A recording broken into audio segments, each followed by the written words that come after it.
The Giants drop another series to an awful team. The bats go cold again in Oracle. And the pitching, well, at least Verlander got his record. It's all coming up next on Locked On Giants.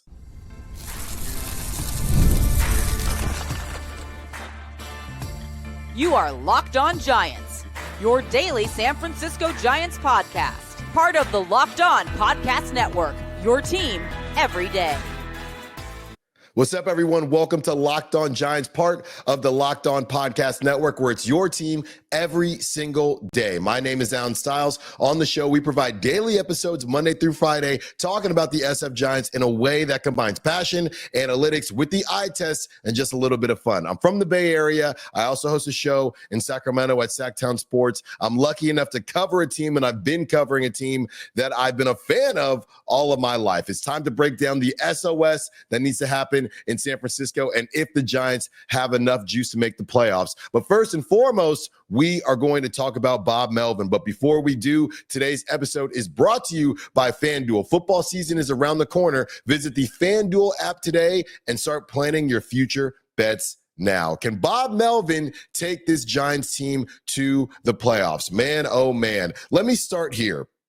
And before we get into all that real quick, first and foremost, if you've been watching Locked On Giants for the last 6 years, for the last couple years, if you just started last week, you're probably aware that Ben has moved on to do something else in his career. And we are very, very happy for Ben. Like I said, I'm taking over now, and I'm excited for this opportunity. I'm excited, and I want to thank Locked On for this opportunity and for you to be a loyal listener and viewer wherever you may be taking in the podcast on the podcast apps that are out there, and of course on YouTube. Be sure to like and subscribe. We are going to rock this thing, and I'll tell you this much.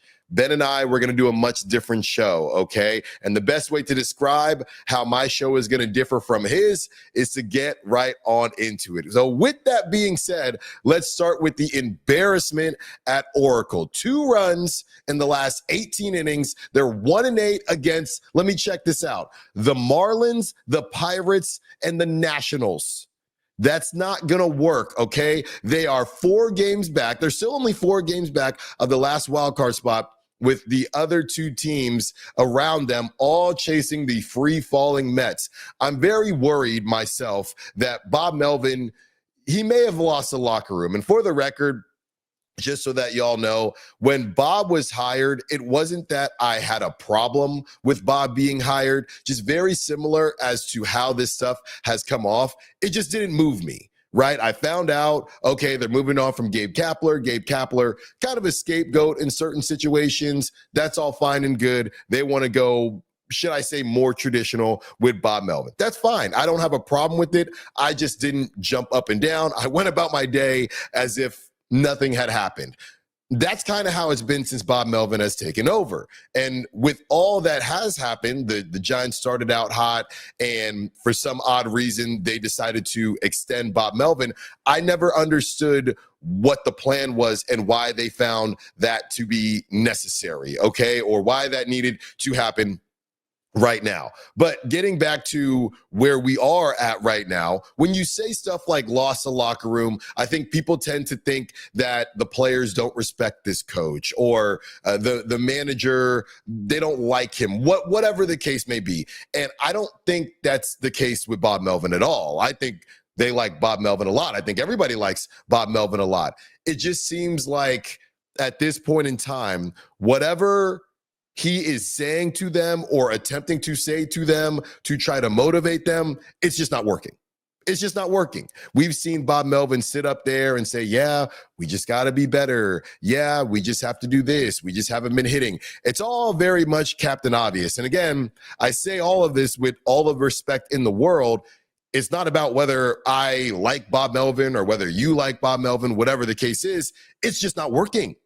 It's just not working, and you have to be able to get the most out of your lineup. It's a very, very fine line where we are headed, right? Because this whole thing turns into million-dollar athletes. You got to do your job. That's all fine and good. But if that were solely the case, managers just wouldn't exist. They just wouldn't exist. We just wouldn't need them. right? Because, hey, we're paying these guys millions. Let's just ask one of them to be the coach anyway, since coaches and managers don't matter. Obviously, they matter. And I've always felt like they've mattered. And people will go back and forth. You know, we all have the uncle that says, I don't understand why coaches are needed. If I had this team, if I had I'm not even going to say the team in LA, if I had the Smurfs, the blue team down there, I could win a World Series. And maybe some of them are right. I don't know about everybody's uncle, but for the most part, that's not the case. So for Bob Melvin, I'm not saying to move on from him. I will say, by the way, that I don't think Buster would be afraid to move off of him. I think that Buster, at this point in time, he may have too much freedom, right? Buster is really making the case, I am not Farhan.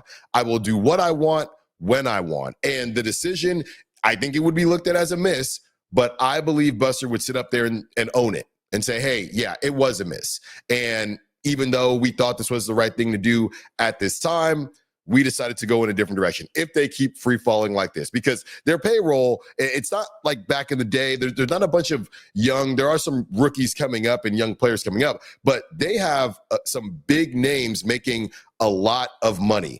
Speaking of those big names and all the money that is being spent on them, besides the kind of motivational, whether or not Bob Melvin is my cup of tea, some of the X's and O's stuff just doesn't make sense.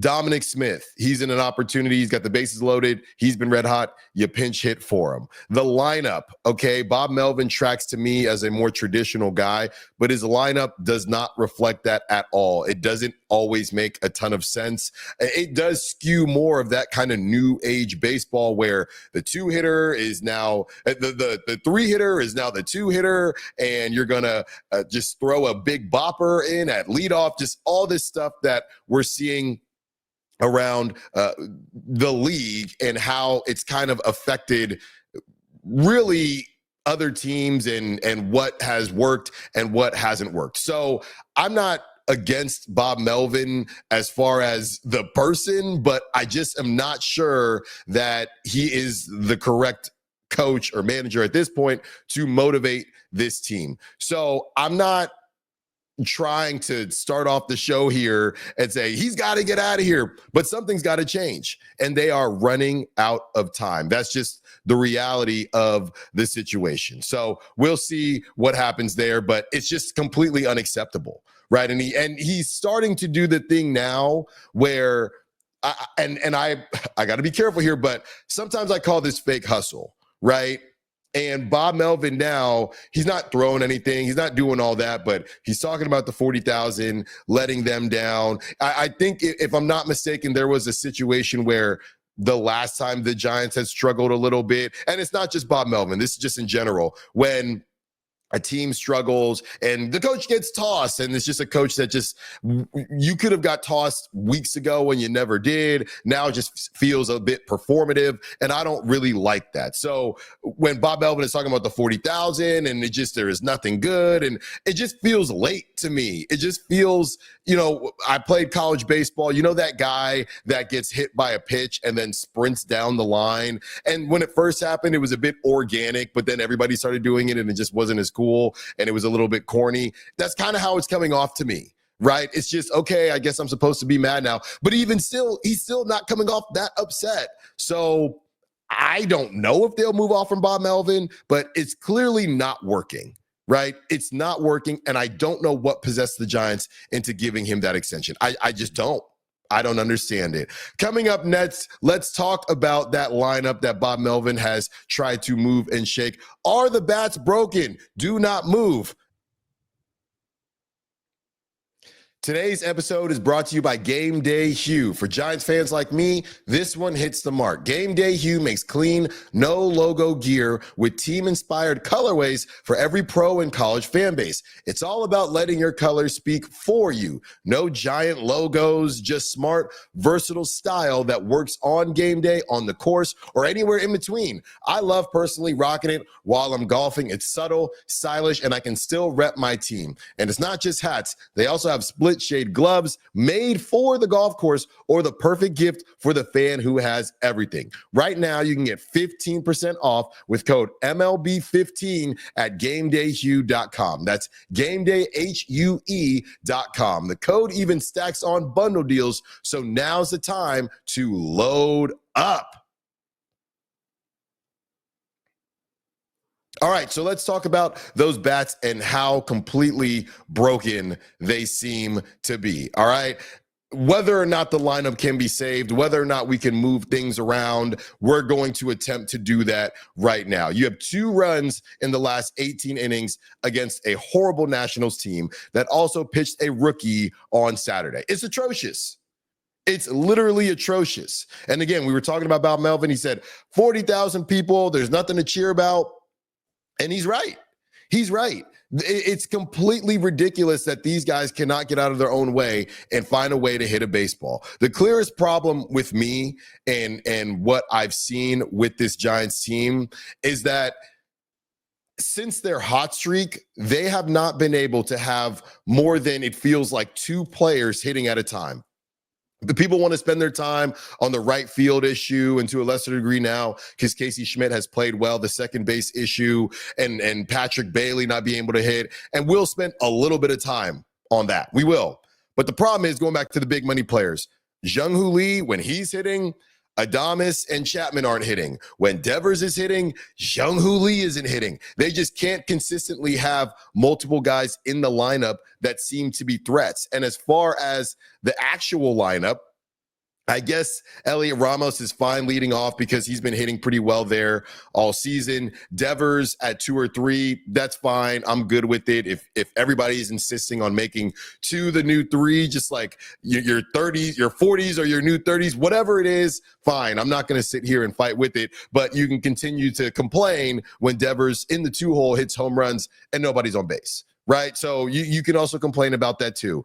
That old school approach, like I said, going back to what I would assume Bob Melvin would more so skew towards, I would like Devers at 3. You know, I do go with the just best hitter at 3, your contact guy at 2, and just keep it pretty simple that way. But I know people want to get their 2 hitters or their best hitters that extra AB. I like Willie at 3, 4, 5. You can just put him in one of those slots based on how he's playing.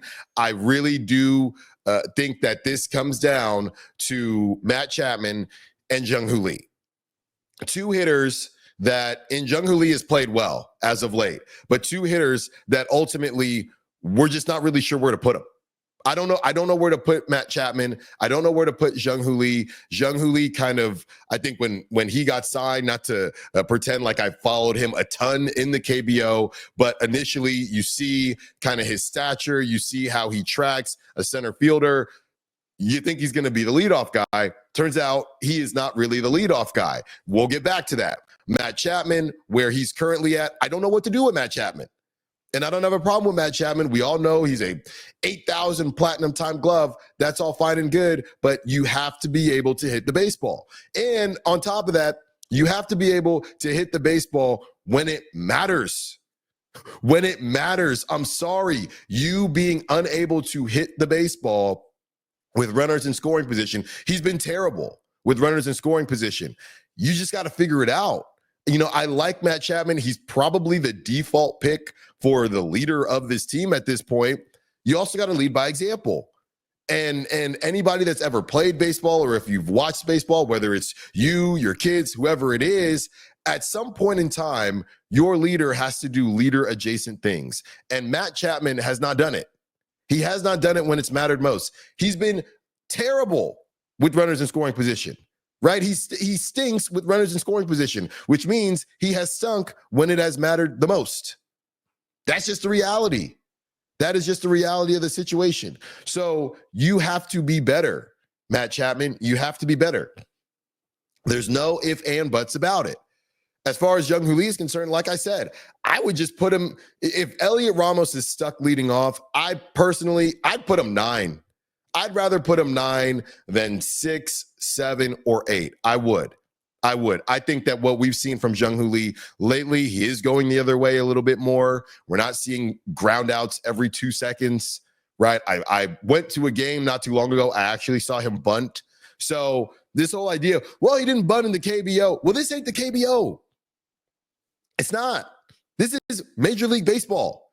You have to find a way to get on base. That's the reality. So, and he's been hitting better. Don't get me wrong. But he didn't do this. I don't care what he did at KBO. I don't care. He has to be able to produce now.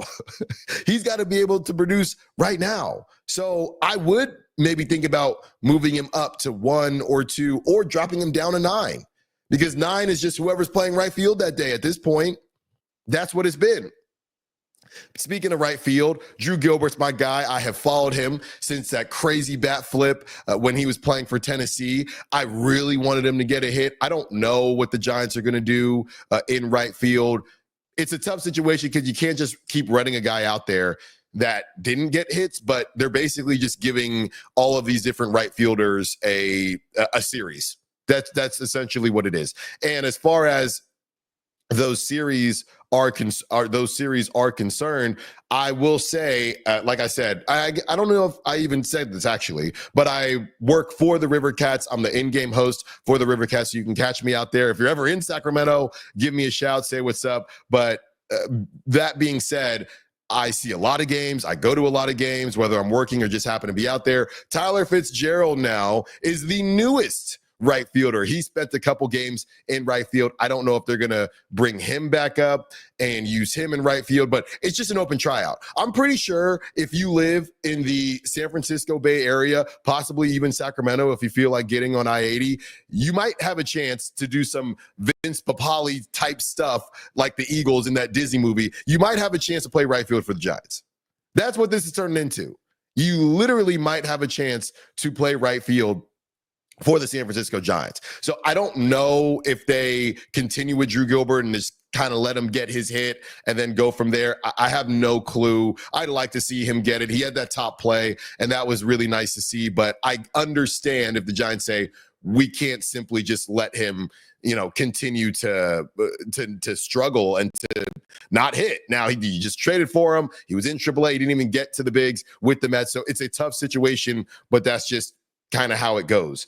As far as Patrick Bailey is concerned, like I said, yes, he has to be better. It's time for the adjustment to the adjustment, but I'm not going to spend a ton of time on a guy in a premier position, in a premium position as a catcher who is slated to be one of the best catchers in the league for years and years to come. He's got to hit better, but Patrick Bailey and the right fielder, whoever that may be on that day, that's not the reason the Giants are struggling when they had 3 hits yesterday and they scored 2 runs in the last 18 innings. That's just ultimately not going to fly. One more segment for you coming up here on the first edition of the new version of Locked On Giants with me, Alan Stiles. We discuss what to do with the rotation. Justin Verlander, he's great, or he was great, I guess I should say. He makes history, but he also is unable to make it happen for the San Francisco Giants. It's all coming up. One more segment with you on Locked On Giants. August 26th is officially FanDuel Futures Day, a brand new holiday for football fans who live for the bold predictions and preseason hunches. For just 24 hours, FanDuel is giving you deals on NFL season predictions. So whether you're calling for your MVP, eyeing a long shot division winner, or ready to crown your Super Bowl champ before week 1 even kicks off, this is your moment. So take a flyer on Brock Purdy like I might do for MVP. Visit the FanDuel app today and start planning your futures bets now, because Futures Day is one day and one day only. FanDuel, play your game. So again, to kind of close this thing out here, look, I'm really happy for Justin Verlander and the fact that he was able to reach 3,500 career strikeouts. He is the 10th pitcher in Major League Baseball to do that. But at this point, I'm just not sure you can keep putting him out there. And I'll be honest with you, a couple weeks ago, people were talking about DFAing Justin Verlander, and I actually wasn't in that camp. I thought that we should see a little bit more before kind of pulling the plug or making that decision. We've now seen it, especially with this team. right? This team simply doesn't hit well enough to keep putting him out there. And yesterday, it's actually incredible. Justin Verlander is out there talking about how his stuff is fine and why that's been frustrating. He even went as far as to compare it to his Cy Young year in 2022. I'm just sitting there, Justin, brother, you gave up 11 hits to the Nationals. To the Nationals. What reality are we living in? Now, early on with Justin, I will say that there was a little bit of bad luck. Funny enough, I played against his brother Ben back in the day. So Ben has been a fake Giants fan these last few months. He's kind of cooled off as the Giants have cooled off. But Ben, the Giants are good, and he's talking about the bad luck. All before the All-Star break, I agreed with Ben. I truly did, okay?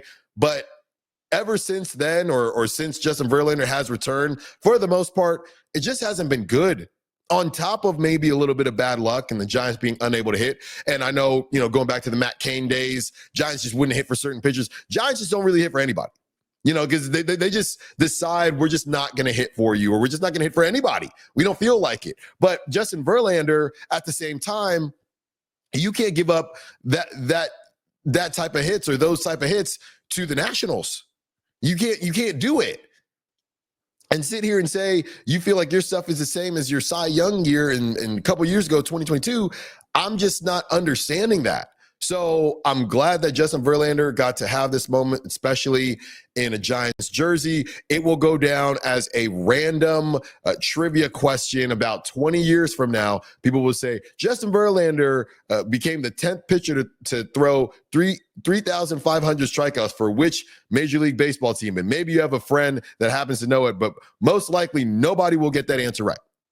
Nobody would get that answer right because it was forgivable, and he actually got shelled in that game. So, look, all the love in the world. A lot of us grew up watching Justin Verlander, just watched him these years past. He's one of the greats, but unfortunately, it just hasn't worked out.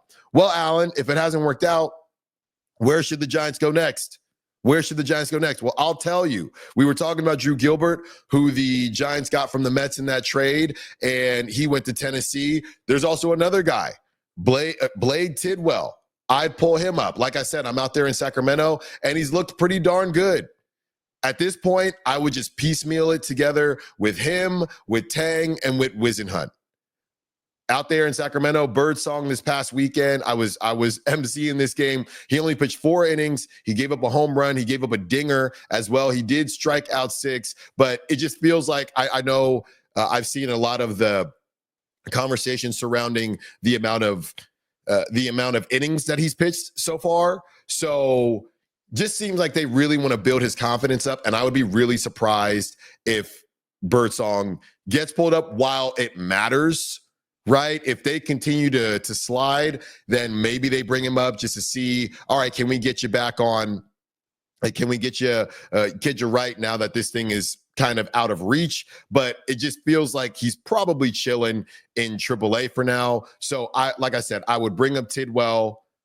I would stick with Tang and keep Wisenhunt. None of these guys so far have really been shut down, but they have given the Giants chances to win, and you just kind of piecemeal this thing together. You'll get Root back pretty soon. He just had a rehab stint in Sacramento. You should have enough to survive, right? You should have enough to survive. But again, you got to hit. If you don't hit, then that's going to be a problem for you, regardless of anything else that is going on. You're not going to be able to, you're not going to find somebody in AAA at this point that's just going to cook out a bunch of shutouts, and all you got to do is score 1 run or 2 runs. That's not the case. So I don't think these pitchers are bad. It's just such a small margin of error that it feels like, oh my gosh, Tang, he's not ready for the big show. Wisenhunt's not ready for the big show. These guys haven't been lights out, but they haven't thrown as poorly as Justin Verlander. They've given the Giants a shot. The Giants, at some point, you got to go out and how nice would it be? And I know they scored 5, the game they did win. against the Giants. But how nice would it, or excuse me, against the Nationals, how nice would it be just to go out there, you're a young pitcher, you're a wizard, whoever it is, how nice would it be to go out there and there's a 4 spot in the first inning, right? It's the 3rd inning and there's a 5 spot put, or you have 5 on the books at this point. How nice would that be?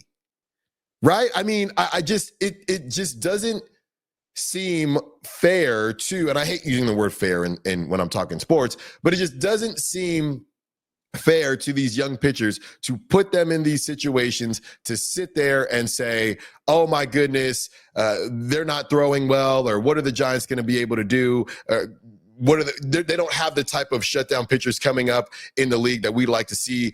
And I know we'd like to see somebody come up and, oh my goodness, I know Kyle Harrison early on, and he's in Boston now. We actually went to the same high school back in the day, but not at the same time. But, stuff like that, man, this guy really has showed out. I understand that we all want that. That's just not where this thing is at this point. Right. So again, going back to the leaders and going back to the big money guys, you have to say, look, we got some young pitchers at the bottom of the lineup. We're going to pick them up. We're going to pick them up. We're going to make them feel good about things. We're going to make sure that we do not leave, this series. We're not going to lose this series to the Nationals. And honestly, that's how I'll kind of close this thing out. With everything that I've said about Bob Melvin, and I know I spoke a little bit about Matt Chapman, there does have to be some level of pride within you as a locker room to say, we're not losing to the Nationals. We've lost to some again, 1-8 against the Marlins, the Nationals, and the Pirates, right? These are situations that you have to take advantage of. And, throughout the week, we'll sit there and look at the strength of schedule, but the strength of schedule doesn't matter if you're losing to the bad teams, because now you have some good teams coming up.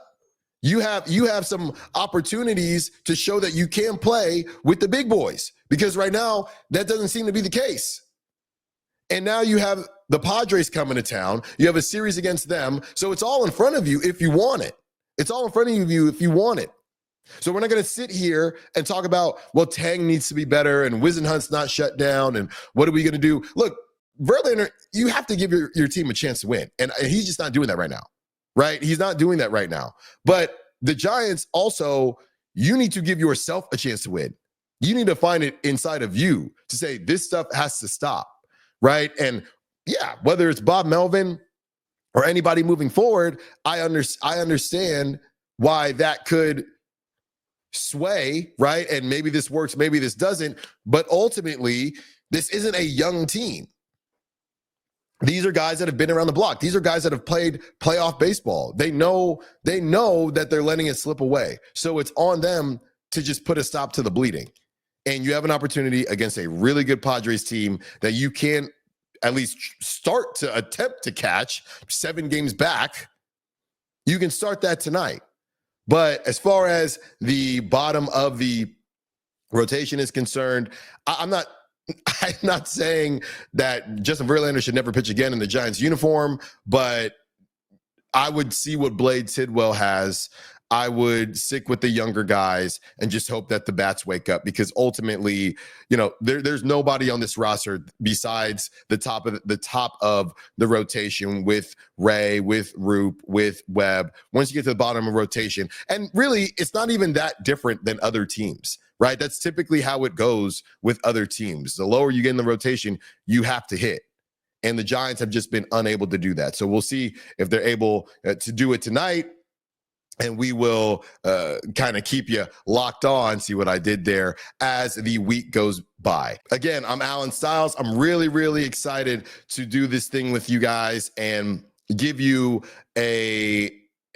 my version of Locked On Giants, a new version, my version of it. We're going to be doing this every single day, and we are going to hopefully will the Giants into a playoff run, because it's been far too long since they've had a legitimate one. I know they had 2021 but a true legitimate playoff run. So thank you for making Locked On your first listen today. For your second listen, check out the all new Locked On MLB Game Night. We will talk to you again tomorrow. Don't go anywhere. Follow me on social media. I got to put it at the bottom. I'll do that tomorrow at @_Stiles Files, Stiles with an I. Locked On Giants. Let's rock it out. We'll talk to you again soon. Peace.